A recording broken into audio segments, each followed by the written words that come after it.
ಗುಡ್ಡಿಯಹೊಳೆಯಲ್ಲಿ ಸ್ನಾನಕ್ಕೆ ತೆರಳಿದ ಇಬ್ಬರು ವಿದ್ಯಾರ್ಥಿನಿಯರು ನೀರಿನಲ್ಲಿ ಮುಳುಗಿ ಮೃತಪಟ್ಟ ಘಟನೆ ಕಡಬ ತಾಲೂಕಿನ ಕುಟ್ರುಪಾಡಿ ಗ್ರಾಮದ ಕೊಲ್ಲಿದಕಟ್ಟ ಎಂಬಲ್ಲಿ ನಿನ್ನೆ ನಡೆದಿದೆ.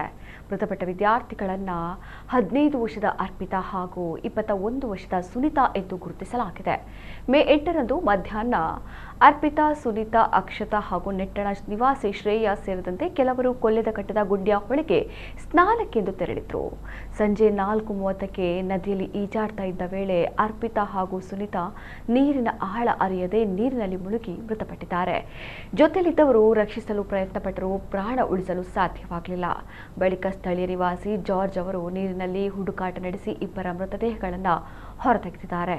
ಮರಣದಲ್ಲಿ ಯಾವುದೇ ಅನುಮಾನ ಇಲ್ಲ ಎಂದು ಅರ್ಪಿತಾ ಅವರ ತಂದೆ ಹರೀಶ್ PK ಅವರು ಕಡಬ ಪೊಲೀಸ್ ಠಾಣೆಯಲ್ಲಿ ದೂರು ದಾಖಲಿಸಿದ್ದಾರೆ.